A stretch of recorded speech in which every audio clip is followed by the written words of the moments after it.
नमस्कार दोस्तों, मैं हूं आगम सिंह सिसोदिया। स्वागत है आप सभी का। आज हम आपको यात्रा कराएंगे पावन चित्रकूट धाम की। यहाँ पर कई सारे ऐतिहासिक और पौराणिक स्थान हैं जिनका इतिहास आज हम आपको बताएंगे और साथ ही सभी स्थानों को आपको अच्छे से दिखाएंगे, जिससे कि आपको ऐसा अनुभव होगा कि आप हमारे साथ चित्रकूट घूम रहे हैं। और इन सभी स्थानों को देखने के बाद अगर आपका चित्रकूट दर्शन करने का मन करे, यहाँ पर यात्रा प्लान करने का मन करे, तो आज हम आपको चित्रकूट के लिए कंप्लीट गाइड भी करेंगे कि किस तरह से आप चित्रकूट के लिए पहुंच सकते हैं, कितने दिनों की आपको आवश्यकता होगी, आप यहाँ पर कहाँ स्टे कर सकते हैं, फूड फैसिलिटी आपको कहाँ अच्छी मिल जाएंगी। ये सारी छोटी बड़ी जानकारी आज आपके साथ शेयर करेंगे।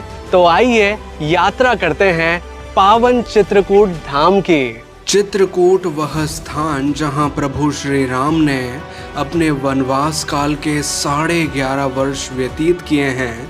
ये मध्य प्रदेश और उत्तर प्रदेश की सीमा पर स्थित एक नगर है जहां भगवान श्री राम के साक्ष्य आज भी देखने मिलते हैं। चित्रकूट यात्रा के दौरान जिन स्थानों को हम देखने वाले हैं उनका सीक्वल कुछ इस प्रकार होगा कि सबसे पहले हम चलेंगे गुप्त गोदावरी के लिए, जहां पर 2 गुफाएं हैं। प्रथम गुफा जहां भगवान श्री राम वनवास काल में दरबार लगाया करते थे। दूसरी गुफा जहां भगवान श्री राम और लक्ष्मण जी स्नान किया करते थे।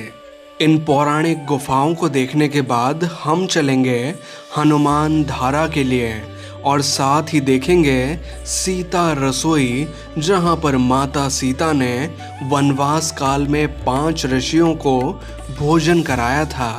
यहां से आगे बढ़ते हुए हम चलेंगे कामता नाथ जी के दर्शन के लिए, जिनका पूजन स्वयं भगवान श्री राम किया करते थे। कामता नाथ जी के दर्शन के बाद हम चलेंगे परिक्रमा मार्ग में भरत मिलाप मंदिर के लिए, जहां भरत जी भगवान श्री राम को मनाने आए थे वापस अयोध्या लौटने के लिए। यहां आज भी उनके पद चिन्ह देखने मिलते हैं। भरत मिलाप मंदिर के बाद हम चलेंगे राम घाट के लिए, जहां भगवान श्री राम स्नान किया करते थे। यहाँ हर रोज़ मंदाकिनी गंगा की आरती और लाइट एंड साउंड शो होता है, जिसका आनंद हम लेंगे। लेकिन बस इतना ही नहीं, चित्रकूट में और भी कई सारे ऐतिहासिक और पौराणिक स्थान हैं जिन्हें हम एक्सप्लोर करेंगे। और इन सभी स्थानों को घूमने के लिए हमने एक टूर पैकेज बुक किया है वे फॉर ट्रैवल्स कंपनी के साथ, जिसमें हमें सारी सुविधाएं इंक्लूडेड मिली हैं। अब ये सुविधाएं क्या क्या हैं, हमें इस पैकेज में क्या क्या चीज़ें इंक्लूडेड मिली हैं, ये सारी जानकारी हम आपके साथ शेयर करेंगे। लेकिन इससे पहले आइए चित्रकूट यात्रा की शुरुआत करते हैं गुप्त गोदावरी के साथ। गुप्त गोदावरी एक ऐसा स्थान है जहां भगवान श्री राम ने वनवास काल में यहाँ दरबार लगाया था। यहाँ पर 2 गुफाएं हैं, एक को सूखी गुफा बोलते हैं और एक को पानी वाली गुफा बोलते हैं। दोनों हम अंदर चलकर देखेंगे, लेकिन यहाँ अंदर प्रवेश करने से पहले हमें टिकट परचेज करना होता है, जो कि है 25 रुपीज़ पर पर्सन का, जिसको परचेज करने के बाद हम सबसे पहले जाएंगे गुफा नंबर 1 के लिए, फिर जाएंगे गुफा नंबर 2 के लिए।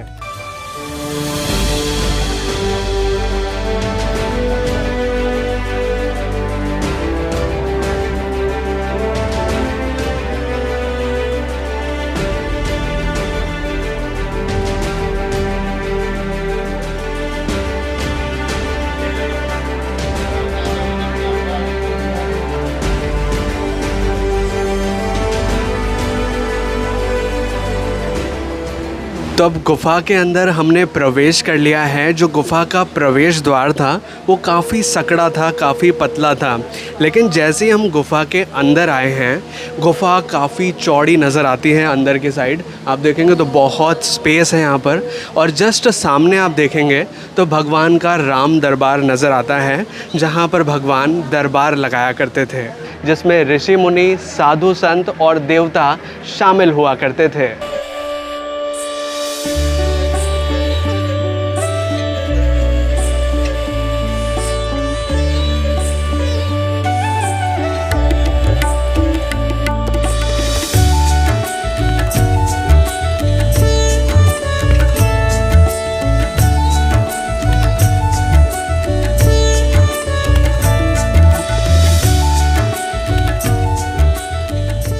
सियापति रामचंद्र की जय। सभी दर्शनार्थी ध्यान दें, ये गुफाएं जो आप देख रहे हैं ये पौराणिक गुफाएं हैं। इनका एक एक पत्थर किसी भी प्रकार की इनमें छेड़छाड़ नहीं है, पूरा नेचुरल गुफाएं हैं ये। और शासन द्वारा इसमें जो नीचे का फर्शीकरण वगैरह है, व्यवस्थाएं हैं, ये शासन द्वारा कराई गई हुई हैं और बाकी किसी भी प्रकार का छेड़छाड़ इसमें नहीं हुआ। तो बताते हैं कि बहुत पुरानी गुफाएं, लगभग 9.5 लाख वर्ष पुरानी गुफाएं हैं ये। अत्रि मुनि जी के ज़माने की, माता सती अनुसुईया अत्रि मुनि, यानी कि रामचंद्र जी के भी कई हजार सालों पहले की गुफाएं हैं ये। अभी जो आप हमारे पीछे रास्ता देख पा रहे हैं, यहीं से हमने गुफा के अंदर प्रवेश किया है। जब हम प्रवेश करते हैं गुफा के अंदर तो गुफा काफी सकड़ी है, लेकिन जब हम अंदर आ जाते हैं तो इस प्रकार से आपको गुफा अंदर बहुत चौड़ी नजर आती है। और फिलहाल अब हम अंदर आ चुके हैं गुप्त गोदावरी की प्रथम गुफा के अंदर। ये जो गुफा है वाकई में पूरी तरह नेचुरल है। ऐसा कहा जाता है कि ये राम भगवान से पहले की गुफाएं हैं और इस गुफा को देवताओं ने बनवाया था ताकि जब भगवान को वनवास हो तो वो यहाँ पर रह सके। और वाकई में जब आप इस गुफा को अंदर से देखेंगे तो स्ट्रक्चर पूरा पुराना नजर आता है, पूरा नेचुरल स्ट्रक्चर है। हालांकि आपको कुछ कट्स वगैरह ऐसे नजर आएंगे, ये भी पुराने हैं, कोई नया इसमें आर्किटेक्चर या कोई नया काम नहीं किया गया है।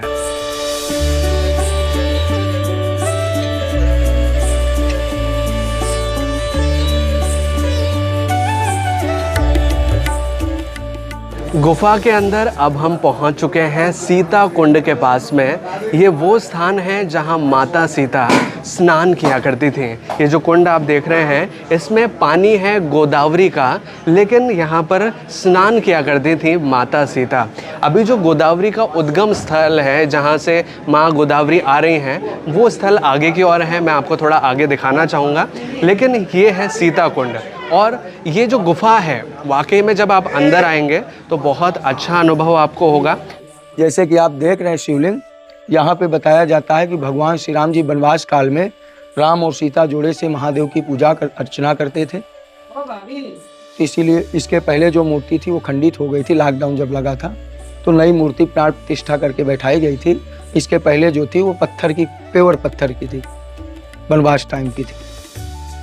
और अब यहाँ से बाद आप धनुष कुंड की ओर जाएंगे जहाँ पे माँ गुप्त गोदावरी का उद्गम स्थान है।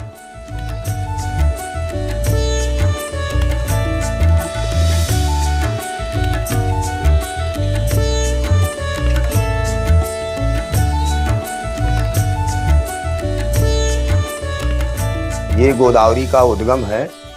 ये गोदावरी नासिक पंचवटी से भगवान राम के दर्शन के लिए गुप्त रूप से आई। चित्रकूट रघुनंदन छाए, समाचार सुनि सुनि मुनि आए। बताते हैं कि जब भगवान राम यहाँ चित्रकूट आए तो दुनिया के सभी देवी देवता, ऋषि मुनि, साधु संत भगवान राम के दर्शन के लिए चित्रकूट आए। तो गोदावरी भी अपने पिता से आज्ञा मांगी कि पिताजी मुझे भी भगवान राम के दर्शन के लिए चित्रकूट जाना है। गोदावरी के पिता गौतम ऋषि की पुत्री थी गोदावरी। उन्होंने जब अपने पिता से आग्रह किया तो उनके पिताजी ने बोला कि बेटी मैं भगवान राम को यहीं नासिक बुलाऊंगा और आप यहीं नासिक में दर्शन करना। गोदावरी अपने पिता की बात ना मानी और अपने पिता से चोरी चोरी यहाँ आई और भगवान राम के चरण छुली। जब भगवान के चरण छुली तो भगवान प्रसन्न हुए, बोले मांग लो बेटी, क्या मांगना है। तो गोदावरी बोली, प्रभु आपसे कुछ मांगने के लिए नहीं आई हूँ। जैसे ही मैं गुप्त रूप से अपने पिताजी से चोरी चोरी आई हूँ वैसे ही मैं जाना चाहती हूँ ताकि मेरा भेद ना खुले और मुझे आपके दर्शन भी प्राप्त हो जाएं। तो ये उगम स्थान है। यहाँ से आपने बगल में देखा होगा सीता कुंड, वहाँ आपको धारा दिखाई देगी। ना तो आपको यहाँ जल निकलता हुआ दिखेगा ना तो बहता हुआ दिखेगा, और बगल में आपको धारा दिखेगी, वो जो सीता कुंड में जाता है जल। वहाँ से सेकंड नंबर गुफा में जाता है जहाँ राम कुंड और लक्ष्मण कुंड है। यही जल बाहर निकलने के बाद 7 कुंडों के बाद पुनः धरती में समा जाता है। इसलिए इस आश्रम का नाम गुप्त गोदावरी है। यही उगम और यही गुप्त। और ये जो गुफाएं हैं ये सब नेचुरल हैं। प्रतिमा ही देव ही गिर गुहा राख्यो रुचि बनाए, और राम कृपा निधि कछु दिन वास करेंगे आए। भगवान राम के आने के पहले विश्वकर्मा भगवान ने इन गुफाओं को रुच रुच के बनाया कि भगवान यहाँ आएंगे और निवास करेंगे। भगवान यहाँ आए और 11.5 वर्ष इस चित्रकूट में व्यतीत किए।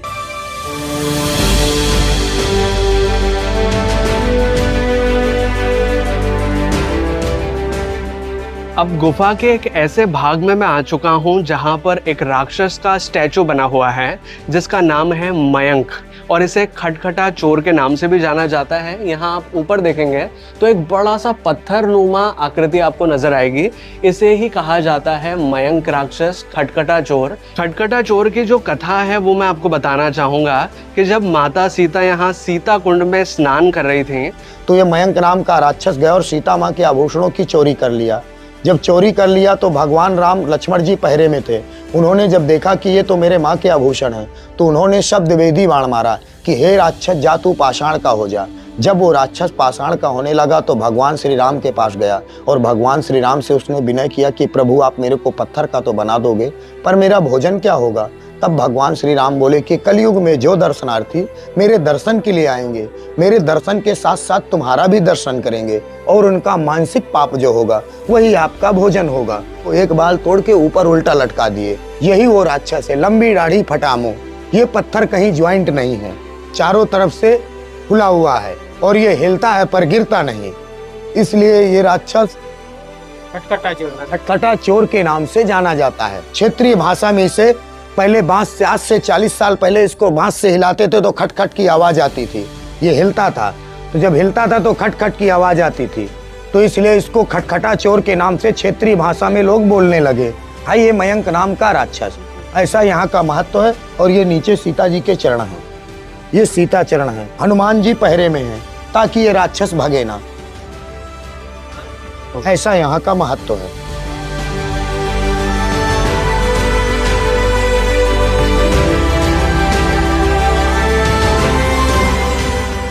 अब प्रथम गुफा से हम बाहर आ चुके हैं। गुफा के अंदर जाने का और वापस बाहर आने का एक ही मार्ग है, और अब दूसरी गुफा की ओर जा रहे हैं जो कि है पानी वाली गुफा, जो कि इस गुफा के जस्ट नीचे बनी हुई है। ये है गुफा तक जाने वाला मार्ग। इस रास्ते से होकर हम जाएंगे दूसरी गुफा के लिए।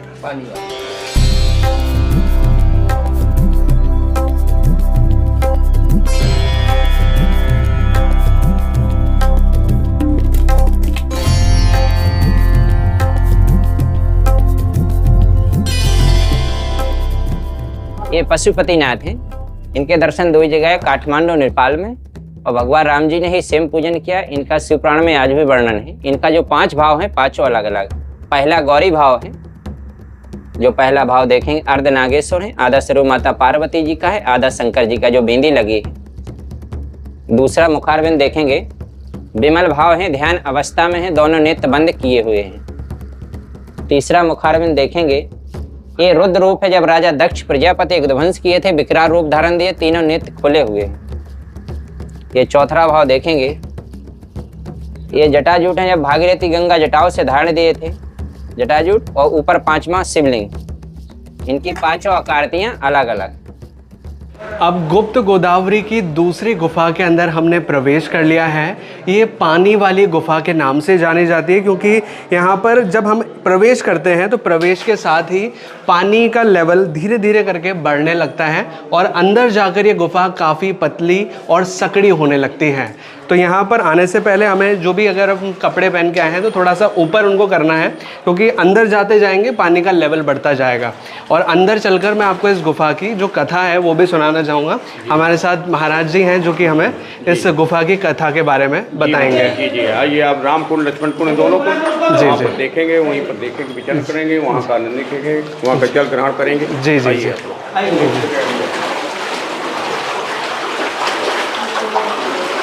गुफा के थोड़ा और अंदर हम आ चुके हैं और यहाँ से आप देख पाएंगे ये गुफा अंदर आकर थोड़ी सकड़ी होने लगी है, और जैसे जैसे हम और अंदर जाएंगे ये और सकड़ी हो जाएगी। वहाँ पर सिर्फ एक आदमी जा सकता है और एक आदमी आ सकता है, इतना ही स्पेस रहता है। देखिए बाली गुफा है, जहाँ ये पंपापुर से इनका संबंध है, बाली और सुग्रीव। ये गुफा गुप्त गोदावरी के द्वितीय गुफा में जहाँ पानी का निकास है वहीं से इसका प्रवेश द्वार है। ये पत्थर लगे हुए हैं यहाँ पर। उस समय जो था बाली सुग्रीव गए थे, फिर वापस यहाँ से नहीं लौटे थे उसी अंदर। हाँ जी, ये पंपापुर से आई हुई है, यहाँ पर है ये बाली गुफा, ये गुफा से।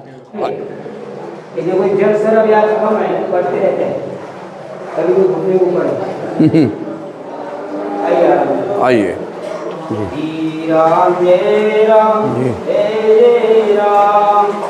आइए थोड़ा यहाँ से देखिए, ये राम जी के बैठने के स्थान है यहाँ पर। ये राम जी के यहाँ बैठने के स्थान है यहाँ पर। ये द्वितीय गुफा है पानी के ऊपर। ये राम जी के बैठने का स्थान है। ये दूध की धारा है यहाँ पर, जो उस समय उनको पान करते थे यहाँ पर। ये दृश्य इनका देखिए आप लोग। दूध की धारा है यहाँ पर, निवास पर बैठने का स्थान है। ये दूध की धाराएं हैं, इनका उस समय पान करते थे। जी जी जी जी, ये बैठने का स्थान।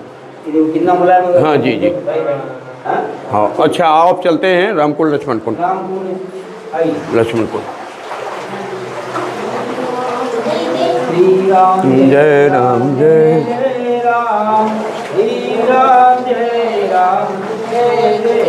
रामकुंड लक्ष्मण कुंड। खड़े हो ऊपर दबाओ। जी जी। अब यहाँ से आप, ये रामकुंड लक्ष्मण कुंड है, यहाँ से करिए। देखिए हमारे ये रामकुंड लक्ष्मण कुंड दोनों यहाँ पर ये जलपान किया करते थे, और करने के बाद यहाँ बैठने के स्थान है। ये देख लीजिए, ये द्वितीय गुफा का अंतिम कुंड है। ये रामकुंड लक्ष्मण कुंड के नाम से जाना जाता है।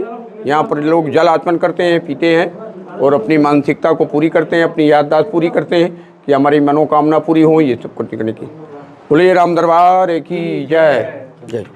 यहाँ पे बैठते थे? हाँ जी, ये यहाँ पे ये रहने स्नान करने के बाद वहाँ पर आपने ये कुंड देख लीजिए। ये श्री राम जी और श्री लक्ष्मण जी दोनों भाइयों की स्नान करने की जगह है। पहले मर्यादा बहुत हुआ करते थे, जिस स्थान में अगर स्त्री स्नान कर ले वहाँ पुरुष नहीं जाया करते थे। प्रथम गुफा में सीता माता स्नान किया, यहाँ पे भगवान श्री राम जी लक्ष्मण जी ने स्नान किया। आइए।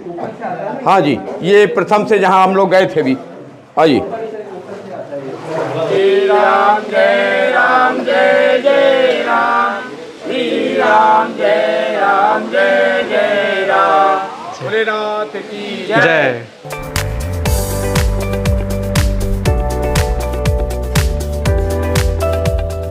चित्रकूट में अब हम चल रहे हैं हनुमान धारा के लिए, जो कि एक पौराणिक स्थान है और भगवान हनुमान जी से जुड़ा हुआ है। हालांकि ये स्थान पहाड़ी के ऊपर है, जैसा कि आप देख पाएंगे। ये मंदिर जो है पहाड़ी के ऊपर बना हुआ है, तो वहाँ तक पहुँचने के लिए आपके पास दो ऑप्शंस मेनली होते हैं।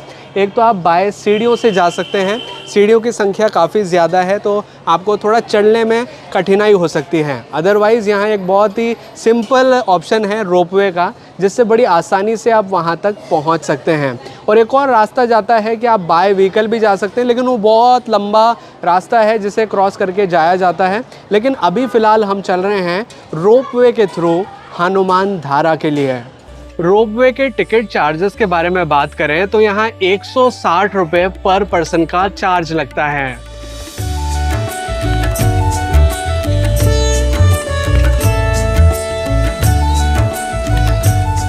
अभी फ़िलहाल हम तो जा रहे हैं रोपवे के थ्रू, लेकिन यहाँ रोपवे से नीचे की ओर सीढ़ियाँ नज़र आ रही हैं, जिनका दृश्य मैं आपको दिखाना चाहूँगा कि अगर आप रोपवे से नहीं जाना चाहते हैं, सीढ़ियों से जाना चाहते हैं, तो ये है सीढ़ियाँ, जिनसे अगर आप चाहें तो हनुमान धारा के लिए चढ़ाई कर सकते हैं।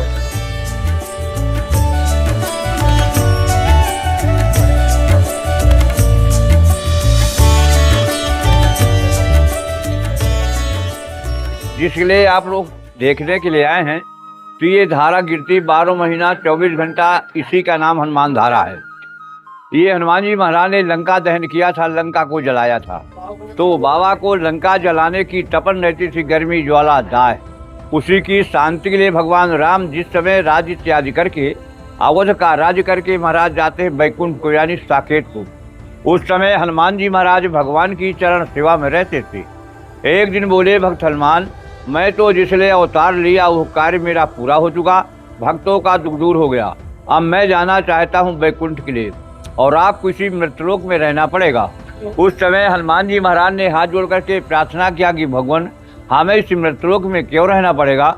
उस समय भगवान राम बोले, भक्त हनुमान याद करो कि जिस समय महारानी सीता जी अशोक वाटिका में पति वियोग के मारे अपने प्राणों को परित्याग कर रही थी, उस समय आप जाकर के हमारा खुशियंद का संदेशा सुनाया, हमारी दी हुई मुद्रिका दिया, तुमने जाकर के महारानी सीता जी की प्राणों की रक्षा किया। उस समय महारानी सीता जी प्रसन्न होकर आपको अजर और अमर का आशीर्वाद दिया कि अजर अमर गुण निश्चित हो करहि बहुत रघुनायक छो। इसलिए हनुमान आपको कहने आ जाना है। इसके निस्बत में जो भी चाहिए तुम मांगो। तब हनुमान जी महाराज ने हाथ जोड़ करके प्रार्थना किया कि भगवान हमें कोई वस्तु की जरूरत, लेकिन भगवान राम बरबस कहते हैं कि भक्त हनुमान मांगिए चाहे जो कुछ मांगिए, मैं तुमसे ऋणी होकर जाता हूँ। यदि आप कुछ मांग लोगे तो मैं भी तुम्हारे ऋण से ऋण हो जाऊंगा। तब अयोध्या जी से हनुमान जी को लाकर चित्रकूट धाम में लाकर ये शंकरसनगिर पर्वत पे हनुमान जी को स्थान दिया। उसी समय बाण मार करके सरस्वती नाम की गंगा प्रवाहित किया। गंगा का नाम सरस्वती है। गंगा मैया का पता नहीं कहाँ से आती है, नीचे जाने का पता नहीं कहाँ समाप्त हो जाती है। आपको गंगा मैया का दर्शन प्रवाह यहाँ पे मिलेगा। भगवान जिस समय इनको स्थान धा दिया उस समय भगवान राम और माता जानकी ने दोनों सरकार को मिलकर हनुमान जी की 5 वर्ष से पूजा किया। ध्वजा, लंगोट, तेल, सिंदूर, आटे, करोट, आज भी 5 चीज का मर्यादा है। जिनको जानकारी है सामान लाते, सामान से ने अपना जिसको जो भाव आया करता है। बोलिए हनुमान धारा महाराज की जय। मतलब मुख्यतः यहाँ पे अपनी अग्नि शांत करनी। जी, अग्नि शांत। पूंछ में आग लगी, समुद्र में डुबाया, दाएं बाएं पक्ष में 24 घंटा बना, तो भगवान ने बाण मार के दाह, तो अब दाह शांत हो रहा। अग्नि शांत। जी हाँ। मंदिर के जस्ट नीचे ही बना हुआ है हनुमान धारा कुंड, जहाँ पर हनुमान जी से जो धारा बहती हुई आ रही है उसका पानी यहाँ आकर कलेक्ट होता है और इसके बाद वो पानी नीचे कहाँ जाता है ये बात किसी को नहीं पता, क्योंकि किसी भी नदी नाले की तरह वो पानी नहीं बहता, वो विलुप्त हो जाता है। इस वजह से ये एक रहस्य है और ये पानी खास है इस स्थान के हिसाब से, क्योंकि ये पानी पवित्र माना जाता है और श्रद्धालुओं की इसके ऊपर कई सारी आस्थाएँ हैं।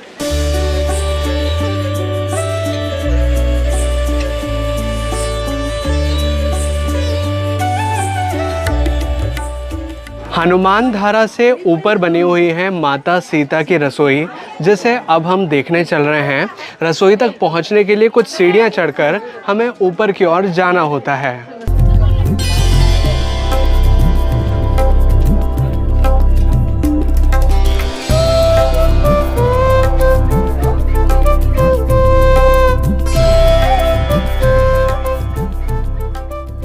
अब यहाँ से हम प्रवेश कर रहे हैं माता सीता की रसोई में। देखिए, ये भगवान का रसोई चूल्हा है। इस पर्वत पर भगवान जब चित्रकूट धाम आए थे तो 11.5 वर्ष पूरे चित्रकूट धाम में बिताया है। जहाँ पे आप लोग खड़े हैं, यहाँ 6 महीना इस पर्वत पर, शंकरसनगिर पर्वत पर, यहाँ के राजा शंकर जी थे। उनकी आज्ञा लेके भगवान चित्रकूट में निवास किया है। चित्रकूट रघुनंदन छाए, समाचार सब सुन मुनि आए। जब भगवान के दर्शन के लिए यहाँ पर 5 ऋषि लोग आ गए तो माता जी अयोध्या से यहाँ पर दाल चावल आटा लेके नहीं आए थे। कोल भील रहते थे आदिवासी लोग, वो भगवान के लिए कंदमूल फल लाए थे। उस कंदमूल फल को उबालकर माता जी ने 5 ऋषि मुनियों को इस पर्वत पर खिलाया था। ये वो जगह स्थान है।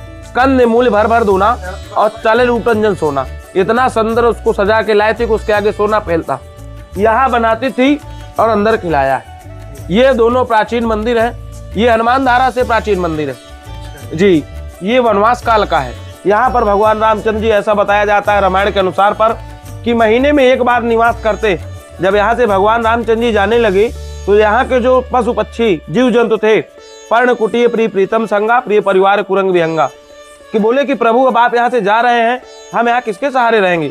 तो भगवान रामचंद्र जी ने वचन दिया कि मैं महीने में एक बार चित्रकूट में निवास करूंगा। और अमावस्या के दिन आज भी ऐसा माना जाता है कि भगवान रामचंद्र जी चित्रकूट में ही निवास करते हैं जी।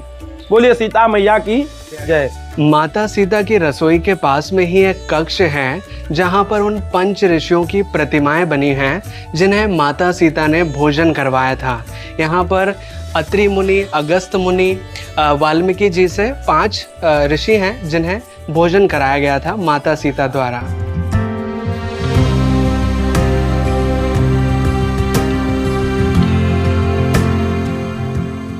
अब चित्रकूट के मुख्य मंदिर में हम दर्शन करने आ चुके हैं, जो कि है भगवान कामदनाथ जी का मंदिर, जो कि कामदगिरी पर्वत के यहाँ पर बना हुआ है।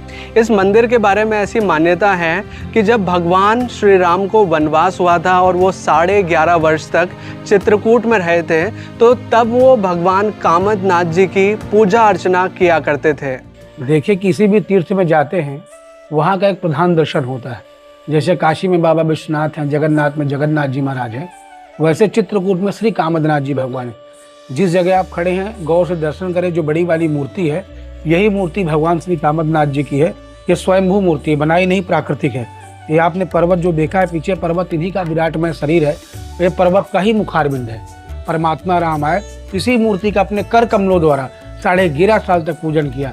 उन्हीं के पूजन और निवास करने से चित्रकूट गिर की जगह कामदगिरी कामदनाथ हुए। छोटे वाले सरकार भगवान राम है। ये श्रृंगारिक मूर्ति है, प्राण प्रतिष्ठित मूर्ति है। पन्ना के राजा थे, कामना की पूर्ति के बाद यादगार के रूप में भगवान राम की मूर्ति प्राण प्रतिष्ठित करवाए, शुरू का परिक्रमा मार्ग बनवाए। बड़ी वाली मूर्ति के मुखारबिंद में गौर से दर्शन कीजिए, भी मैं टॉर्च लगा के दिखा दूंगा। इनके मुख के अंदर शालिग्राम भगवान है। जैसे आपके हमारे दांत डाढ़ होते हैं, संख्या में 7 विग्रह है, 2 निकलते हैं, 5 जड़ित हैं।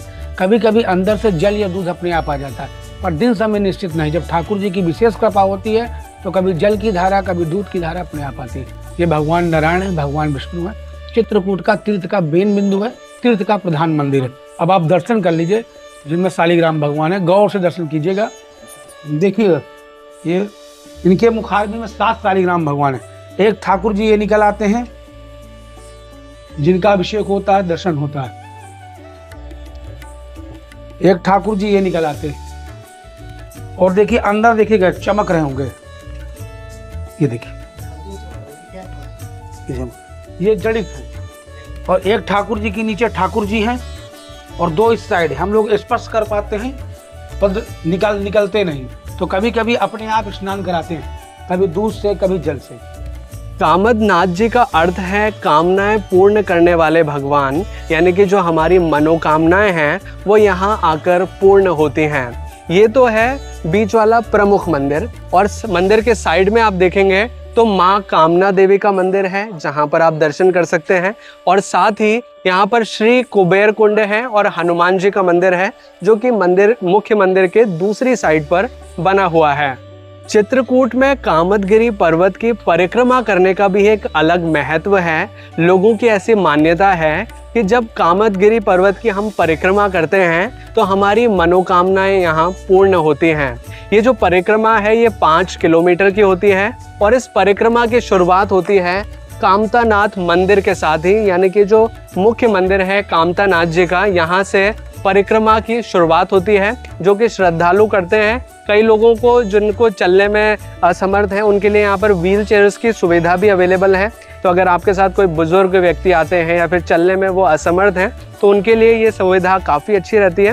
बाय द वे, ये रास्ता है जिससे फॉलो करते हुए हमें इसी स्थान पर वापस आना होता है, और फिर हमारी परिक्रमा पूर्ण होती है।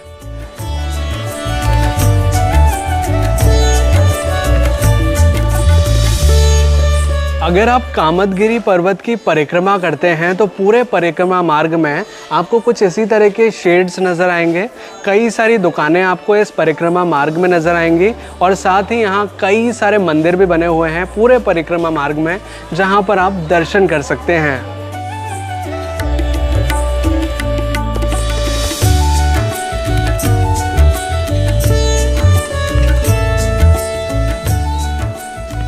श्री राम जय जय राम, श्री राम जय जय राम, श्री राम जय जय राम। जग जप राम राम जप जय, श्री राम जय राम, श्री राम जय राम, श्री राम जय राम। चित्रकूट रघुनंदन साये, श्री राम जय राम, श्री राम जय राम।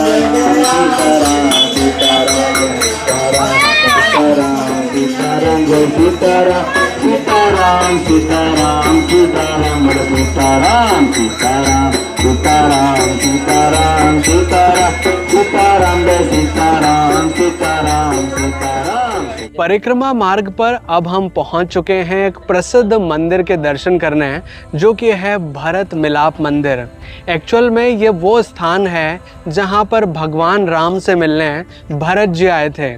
जब भरत जी को पता लगा कि उनके भाई प्रभु राम, माता सीता और लक्ष्मण जी को वनवास हो गया है, तो वो उन्हें यहाँ पर मनाने आए थे कि आप वापस चलिए, अपना राजपाट संभालिए।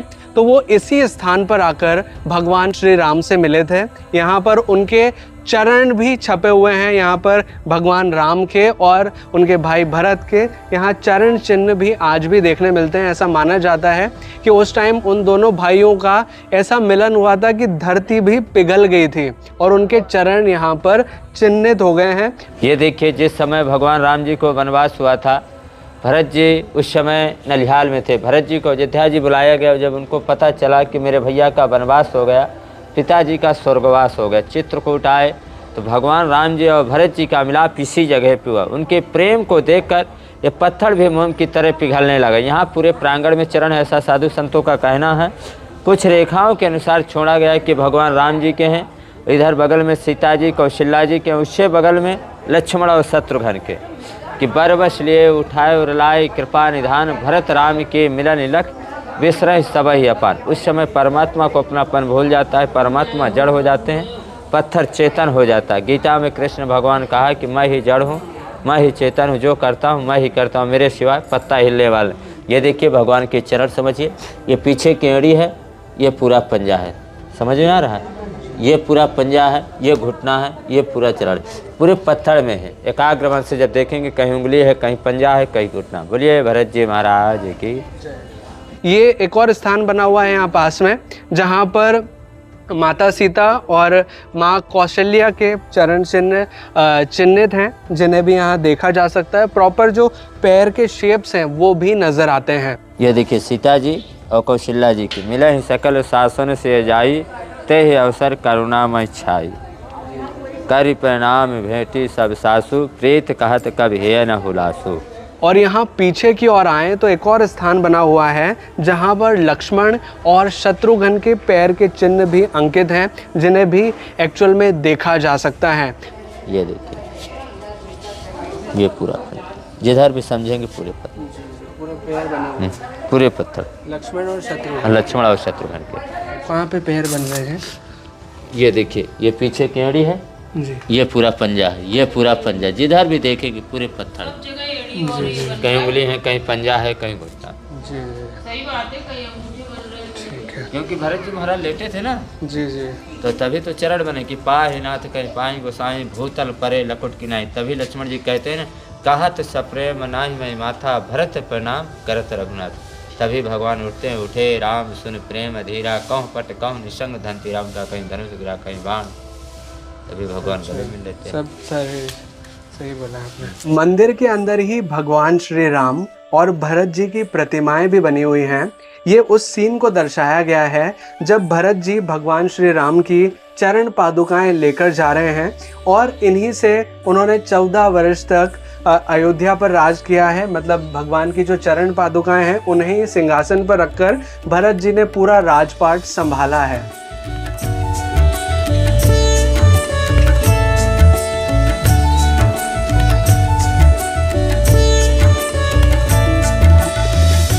भरत मिलाप मंदिर के जस्ट सामने आप देखेंगे तो आपको नजर आएगी लक्ष्मण पहाड़ी, जहां पर लक्ष्मण जी का मंदिर भी बना हुआ है, जहां पर आप दर्शन के लिए जा सकते हैं। इस स्थान का महत्व इस वजह से है क्योंकि जब भगवान को वनवास हुआ था और 11.5 वर्ष वो यहाँ रहे थे, तो उस दौरान लक्ष्मण जी वहाँ पर पहरा दिया करते थे, वहाँ से पूरे इस इलाके की निगरानी किया करते थे सुरक्षा की दृष्टि से।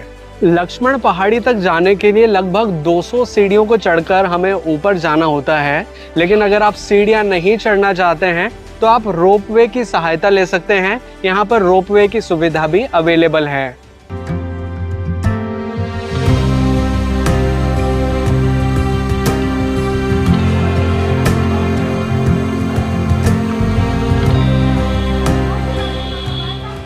परिक्रमा मार्ग में अब हम पहुंच चुके हैं कामता नाथ जी के तृतीय मुखारविंद मंदिर में। एक्चुअल में यहाँ कामता नाथ जी के 4 मंदिर हैं और चारों को द्वार कहा जाता है कामता नाथ जी का। जहाँ से हमने शुरुआत करी थी वो था पहला मंदिर, और अब पहुँच चुके हैं तीसरे मंदिर के यहाँ। इस तरह से यहाँ पर 4 मंदिर हैं। जो चौथा मंदिर है वहाँ पर ऐसा माना जाता है कि विश्राम का महत्व है, यानी कि हमें वहाँ कुछ पल विश्राम जरूर करना चाहिए। 4 द्वार है, अर्थ धर्म काम मोक्ष। चित्रकूट चिंता हरण आए सुख के चैन, पाप कटई युग 4 के देख कामतन। बाबा के नैनों में देखने से हमारे 4 युग के पाप नष्ट होते हैं। क्या 4 युग के पाप नष्ट होते हैं? 4 द्वार है। ये तीसरा द्वार है कामना का द्वार है। जो जैसी कामना लेके आए भगवान के शरण में,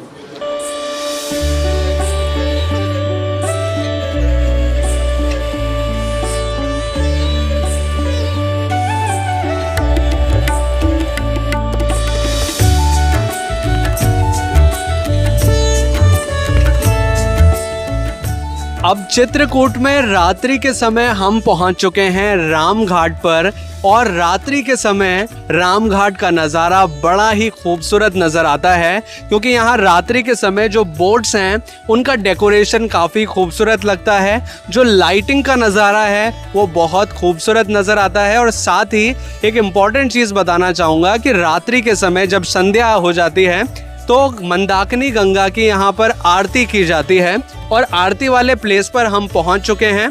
अभी शाम को 6:30 बजे के करीब यहाँ पर आरती होने वाली है। इसका टाइमिंग सीजन वाइज थोड़ा बहुत बदल सकता है, लेकिन शाम के समय यहाँ आरती होती है और आरती के स्पॉट पर अब हम पहुँच चुके हैं। ये स्थान बना हुआ है स्पेशली आरती के लिए, यहाँ से आरती की जाती है। आप देख पाएंगे पीछे की साइड कई सारे श्रद्धालु एक साथ आरती के लिए यहाँ पर इकट्ठे हो चुके हैं। और आरती देखने का एक और तरीका है कि अगर आप चाहें तो यहाँ बैठ सकते हैं। दूसरा तरीका है कि अगर आप चाहें तो नाव की सवारी ले सकते हैं और नाव आपको बिल्कुल आरती स्पॉट के सामने ले जाकर खड़ा कर देती है। मतलब बहुत सारी नावें बिल्कुल सामने लगा देते हैं आरती स्पॉट के, तो अगर आप चाहें तो नाव में बैठकर भी आरती देख सकते हैं। नाव वालों के साथ आप चाहें तो पूरे मंदाकिनी गंगा में बोटिंग कर सकते हैं। ये कुछ मंदिर भी हैं यहाँ पर, उन मंदिरों के दर्शन के लिए भी आपको लेकर जाते हैं।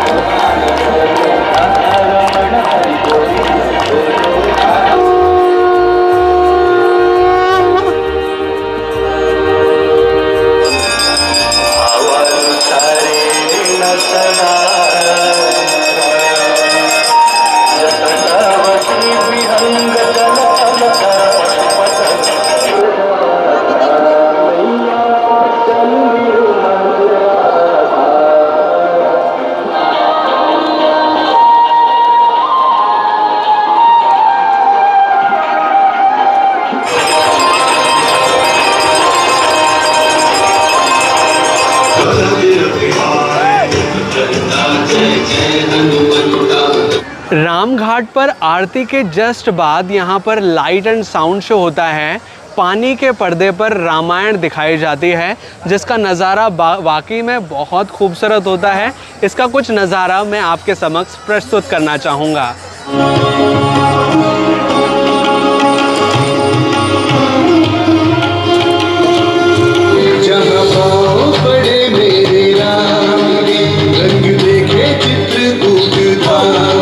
समस्त ब्रह्मांड मुझे रामचरितमानस के रचयिता के रूप में जानता है।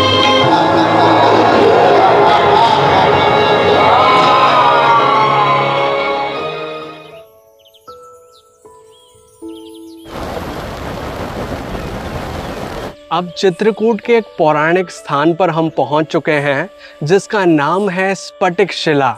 ये स्थान इसलिए प्रसिद्ध है क्योंकि भगवान राम और माता सीता इस शिला पर बैठकर चित्रकूट के मनमोहक नज़ारों का आनंद लिया करते थे। लेकिन इस स्थान के बारे में एक पौराणिक कथा है जो कि अब मैं आपको बताना चाहूँगा कि एक बार जब भगवान राम यहाँ बैठकर माता सीता का फूलों से श्रृंगार कर रहे थे तो उस समय जो इंद्र के पुत्र हैं जयंत, वो एक कौवे का भेष धारण करके इस स्थान पर आते हैं और माता सीता के पैर में चोंच मारते हैं। और ये देखकर भगवान राम क्रोधित हो जाते हैं और जयंत को एक तीर मारते हैं। जयंत तीनों लोगों का भ्रमण करते हैं उस तीर से बचने के लिए, लेकिन तीर से बच नहीं पाते और भगवान की शरण में वापस से यहीं पर आते हैं। और भगवान का जो बाण है अगर एक बार चल जाता है तो वो अचूक नहीं जाता। तो भगवान से जब जयंत क्षमा याचना करते हैं तो भगवान उनका जो तीर है उनकी एक आंख में मार देते हैं, यानी कि जयंत की एक आंख में तीर मार दिया जाता है जो कि कौवे के रूप में उस टाइम पे थे।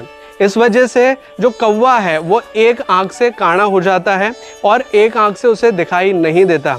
अब ये जो स्फटिक शिला है इस पे में जो निशान है भगवान राम के और माता सीता के और कौवे के वो दिखाना चाहूँगा कि ये जो स्थान अभी आप देख रहे हैं ये स्थान वो है जहाँ पर भगवान राम बैठे थे उस टाइम पर।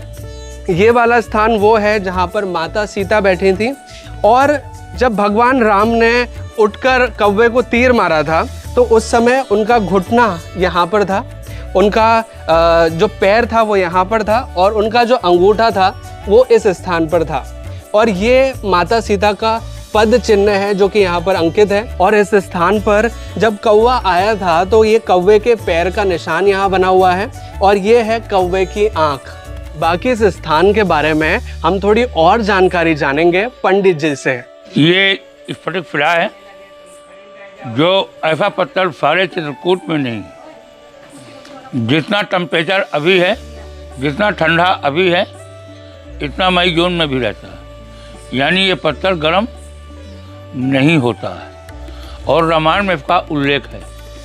यहाँ भगवान रामचंद्र जी जंगल से फूल लाए, मंगाया नहीं, भगवान स्वयं जंगल से फूल लाए। इस शिला में बैठ करके भगवान खुद अपने हाथों से बेंडी हाथ गजरा बनाया, माता का अलंकार किया।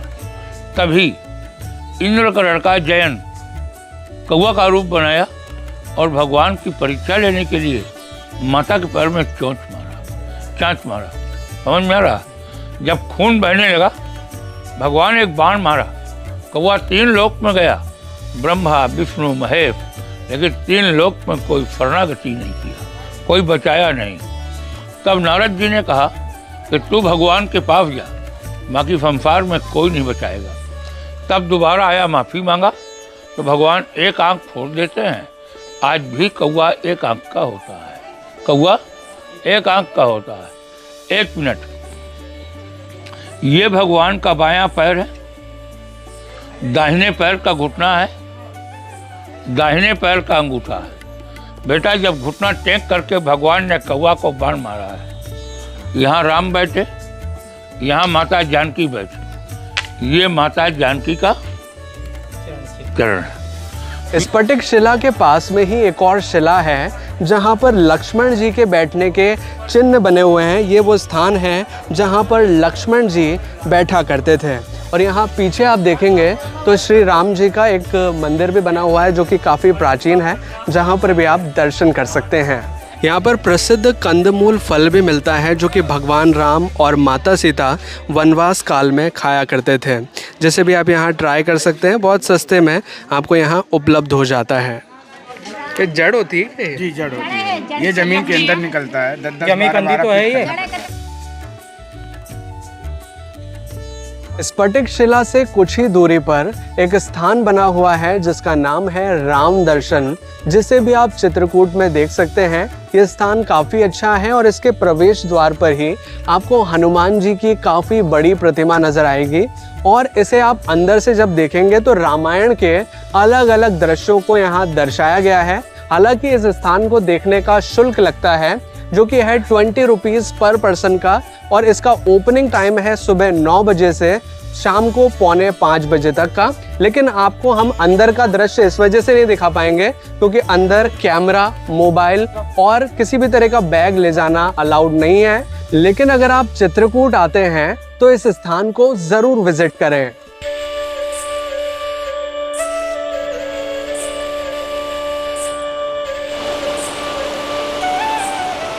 चित्रकूट में अब हम पहुंच चुके हैं जानकी कुंड में, जहां पर माता सीता स्नान किया करती थी।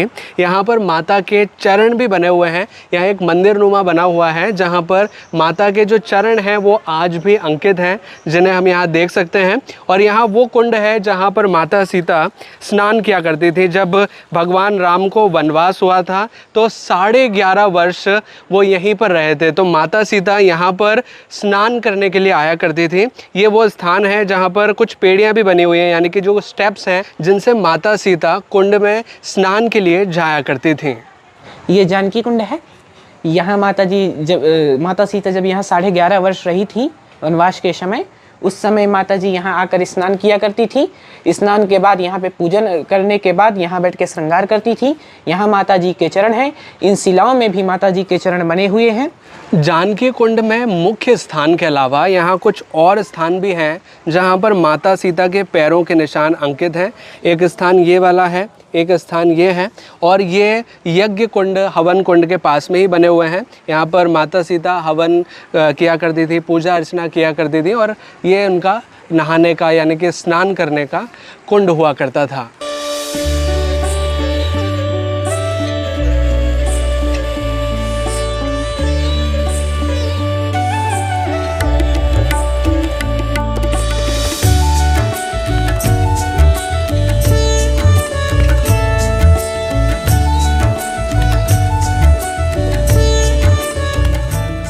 अब चित्रकूट के एक पौराणिक स्थान पर हम पहुंच चुके हैं, जो कि है सती अनसुईया आश्रम।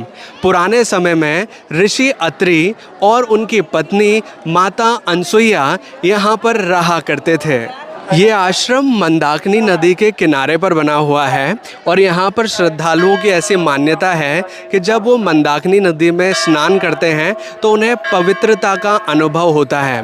और साथ ही एक इम्पॉर्टेंट चीज़ बताना चाहूँगा कि जो मंदाकिनी नदी का उद्गम स्थल है वो भी यही है। यहीं से मंदाकिनी नदी का उद्गम हुआ है। यहाँ पास में आप देखेंगे तो यहाँ से नदी आगे की ओर बहती हुई जाती है।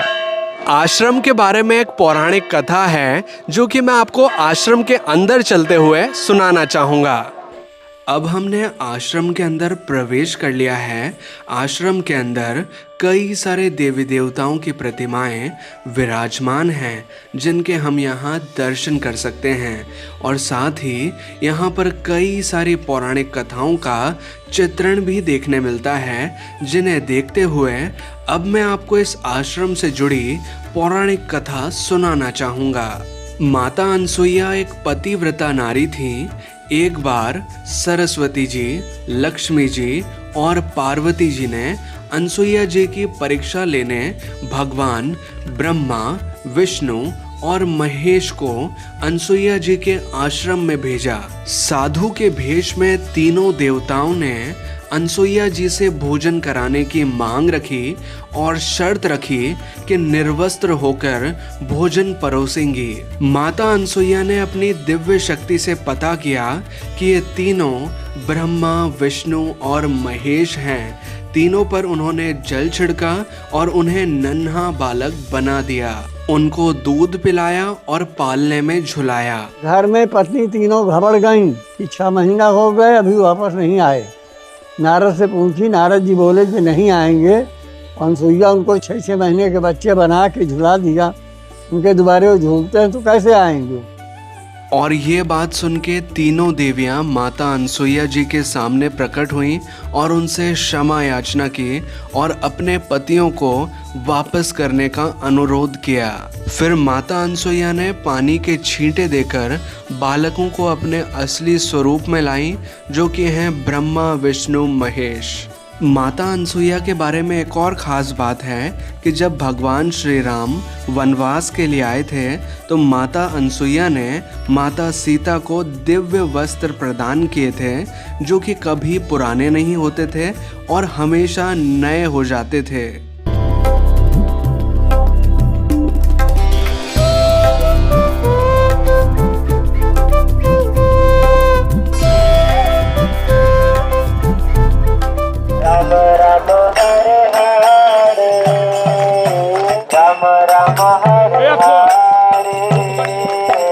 अब चित्रकूट के राम घाट पर हम दोबारा से दिन के समय आ चुके हैं।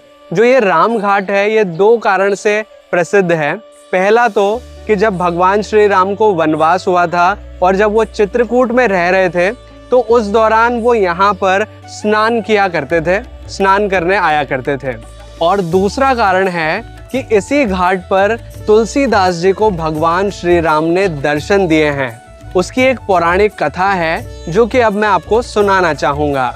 अब राम घाट पर उस स्थान पर हम पहुँच चुके हैं जहाँ प्रभु श्री राम ने तुलसीदास जी को दर्शन दिए थे।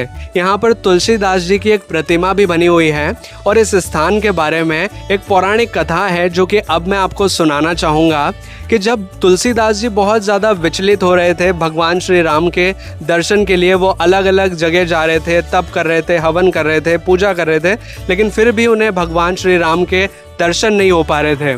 तो हनुमान जी उनकी भक्ति से प्रसन्न होकर उन्हें दर्शन देते हैं और बताते हैं कि आप चित्रकूट जाइए और वहाँ पर आपको प्रभु श्री राम के दर्शन होंगे।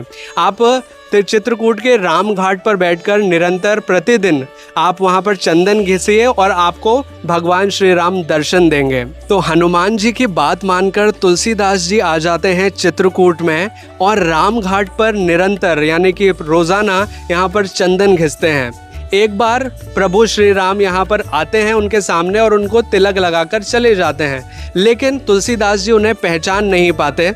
दूसरे दिन जब राम भगवान दोबारा आते हैं तो हनुमान जी इशारे के रूप में तोते का रूप धर करके एक दोहा बोलते हैं कि चित्रकूट के घाट पर भई संतन की भीड़, तुलसीदास चंदन घिसे तिलक देत रघुवीर। ये दोहा एक तोते का रूप धारण करके हनुमान जी बोलते हैं तुलसीदास जी को, और तुलसीदास जी उस समय पहचान लेते हैं कि ये प्रभु श्री राम हैं जो कि उन्हें चंदन लगा रहे हैं, और इस प्रकार से भगवान का दर्शन होता है तुलसीदास जी को, और यहीं पर से उन्हें प्रेरणा मिलती है रामचरितमानस लिखने की।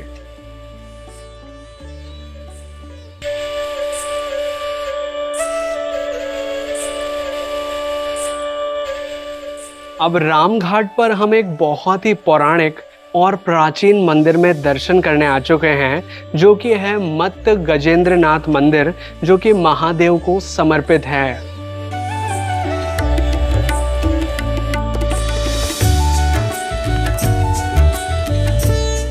ये भगवान महादेव को समर्पित एक मंदिर है जो कि बहुत ही पुराना है। भगवान श्री राम जब चित्रकूट में रहने के लिए आए थे तो उन्होंने भगवान भोलेनाथ से ही परमिशन ली थी चित्रकूट में रहने के लिए। मतलब ये जो शिवलिंग है ये भगवान राम से भी पुराना है। रामघाट पर कुछ और प्रसिद्ध मंदिर हैं जो कि है यज्ञवेदी मंदिर और पर्णकुटी मंदिर, जहाँ पर भी आप दर्शन कर सकते हैं। यज्ञवेदी मंदिर वो स्थान है जहाँ पर ब्रह्मा जी ने यज्ञ किया था। चित्रकूट के बारे में कहा जाता है कि यह तीर्थों का तीर्थ है। हमारे हिंदू धर्म में 4 धामों की यात्रा का विशेष उल्लेख है, लेकिन कहा जाता है कि 4 धामों की यात्रा तब तक पूरी नहीं मानी जाती जब तक कि हम चित्रकूट के दर्शन न कर लें।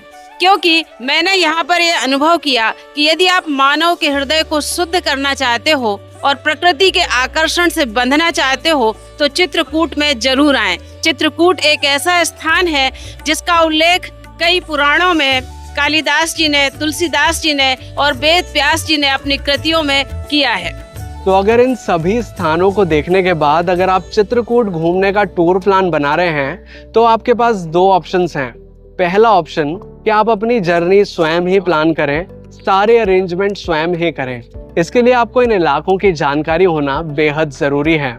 और दूसरा ऑप्शन जो कि आपके लिए बहुत ही किफ़ायती और आरामदायक हो सकता है वो है टूर पैकेज लेने का, जिसमें कि कोई भी अरेंजमेंट आपको स्वयं नहीं करना होता। सारे arrangement travel company, travel agency आपके लिए करके देती है। सबसे पहले मैं आपके साथ कुछ जनरल जानकारी शेयर करना चाहूँगा कि अगर आप स्वयं चित्रकूट का टूर प्लान कर रहे हैं तो कैसे कर सकते हैं। सबसे पहले ये जानते हैं कि चित्रकूट आप कैसे पहुंच सकते हैं। चित्रकूट मध्य प्रदेश और उत्तर प्रदेश की बॉर्डर पर है, यानी कि दोनों की सीमाएं इसमें जुड़ी हुई हैं। कुछ पार्ट एमपी का है, कुछ पार्ट यूपी का है।